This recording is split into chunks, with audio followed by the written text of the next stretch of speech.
Now, let me quickly go through the two different methodologies in VLSI design. So one is behavioral model and the other one is called RTL model. So these two are for two different purposes.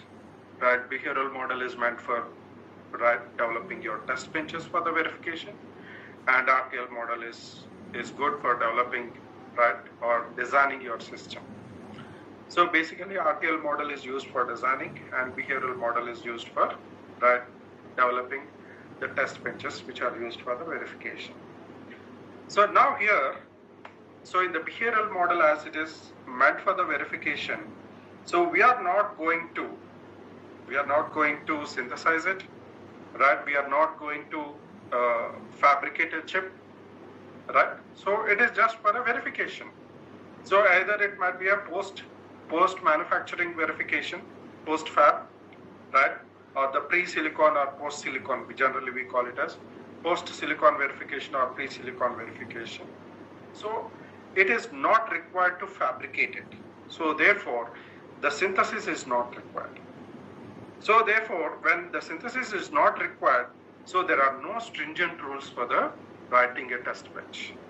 So only thing is you need to satisfy your semantics and syntax and a logic. Because you are testing the logic, so only these three things you need to satisfy.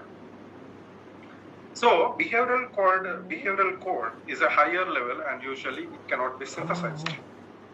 So this is going to make use of constructs like loops, delays, initial statements, which are very much particular in the behavioral model. So there are no restrictions basically, You can use fork join, which is non-synthesizable. You can use a wait statement, which is again non-synthesizable. Any indefinite loops or non-deterministic behaviors are non-synthesizable. So behavioral model doesn't require any restrictions. You can make use of any construct in the language, but when it comes to RTL modeling, it is completely different. So behavioral model basically doesn't follow any set of guidelines for the synthesis. It is completely based on your logic and how it should behave. Because at the end, what is a verification? Verification, you need to find out whether the designer has written with an appropriate logic or not. Is that matching with the behavior which is described in the specification? If it doesn't match, then you'll throw it as a bug, So you have to report this to the verification, the design engineer, that you have done these, you have bugs, these kind of bugs in your design. So the design engineer will fix these bugs, and it is again sent to the verification engineers to fix these, to verify it again. So basically, any verification is a process of verifying the correctness of the design, as we discussed earlier. So the importance of this step is to trace out all the bugs from the design, and you need to report all the bugs to the RTL designer so that they can fix these issues. So what are the steps involved in the verification process? So they need to generate the test cases. What are the test cases that is required? So for example, if you are testing AND gate, so AND gate requires the 0, 0, 0, 1, 1, 0, and 1, 1 to be passed into the design, so that if I get 0 for 0, 0, and for 0, 1 if I get 0, for 1, 0 if I get 0, and for 1, 1 if I get 1, so then I say that it is matching with the behavior, it is matching with the logic. If any one of these values they differ, then definitely I say that there is a bug in the design. It is not matching with the behavior. So for that you require test cases. So I need to generate test cases for testing it.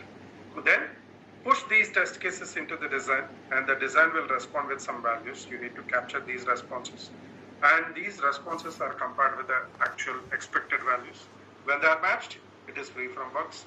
If they are not matching, that means there are bugs in the design, and these bugs need to be reported to the designer to fix the issues. So that's called the complete verification process. Now let's go and have a quick look at RTL modeling. RTL modeling is basically any combinational logic circuit doesn't have a timing.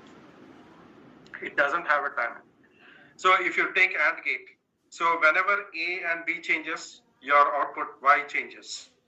So in the previous example, X and Y and Z. As and when X and Y changes, Z changes. So, right, there is no control over your inputs and control over your outputs. So there is no specific timing for the design. At what time your input should arrive and at what time I need to capture the response. So there is no timing. So the RTL model is going to provide the timing for the circuit. So how it is going to provide the timing for the circuit? By inserting two right flops at the input and output. One at the input and one at the output. So at the input, that all these values are going to be loaded into this register at the positive edge of the clock. And after evaluating, so these values will be read by the combinational logic from the flops from the registers, and this is going to evaluate the behavior logic, and this is going to respond with some set of values as an output, and this output is going to be registered in this flop at the rising edge of the clock.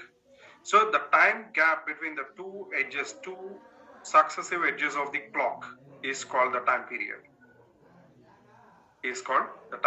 And this is going to define the frequency. We know the frequency is defined by 1 by time period. So the time gap between the two consecutive clock edges is going to define the frequency. So how your combinational, at what time your combinational logic is going to respond is all depends on your frequency. So the complete timing is going to be provided to the circuit because the combinational logic is independent of the timing.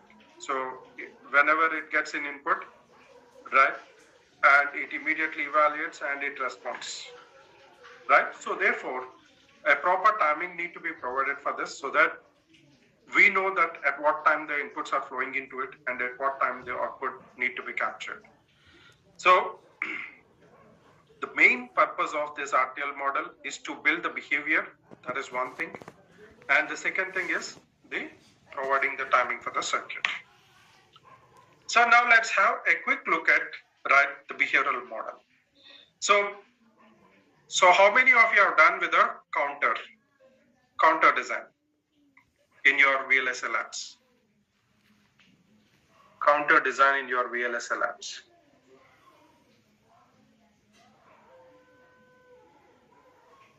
Right, very good. So now you might have developed a code. So now I'll show you a code. So you can see on the screen. So there's a behavioral model. How many of you have written this sort of code in your lab? Quickly type me in the comment box. Quickly type me in the comment box if you have written the counter design as this one.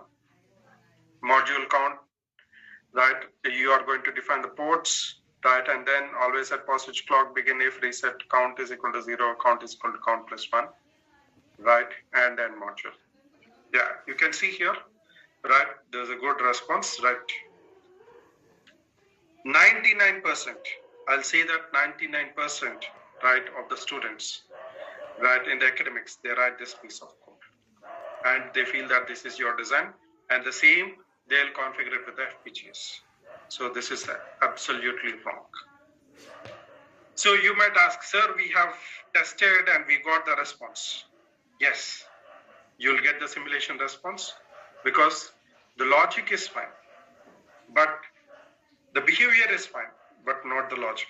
So I'll show you what is the bug in this code. So this is where it differs from the academics to the industry. So now what is a counter? A counter is going to increment by 1 unit. So for an increment, we need something to add. So someone has responded. Okay. So please don't post it now, Madan. Just wait. So now here, a counter requires an increment, And so for what value is going to be incremented always? 1. Count is equal to count plus 1. And this adder will have a previous value that is required to store. A previous value is required to store these values. So, and this count value, which is newly incremented, is going to be stored in a register. And these registers are going to be triggered with a clock. And this is your output. So now if you see here, this is your combinational logic. And this is your sequential element. Now, let's say this is count 1. Count 1. And what is the value of count 1? And this is, let me call this as a count. Now, what is count 1? Count 1 is equal to count plus, every time this count value need to be incremented by 1 unit. So count 1 is equal to count plus 1. Okay. So now this is a simple adder, and this adder is a combinational logic. Now, do we have a clock for a combinational logic? Do we have a clock for a combinational logic? No, very good. So now if you see here, right, this passage of the clock, right, is controlling this adder.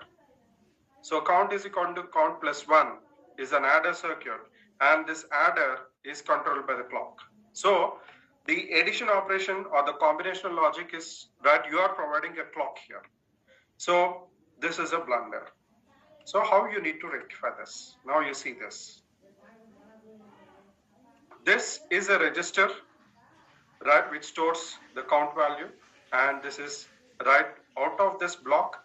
And here I'm using a simple data flow style of right modeling to simply get the logic of an adder.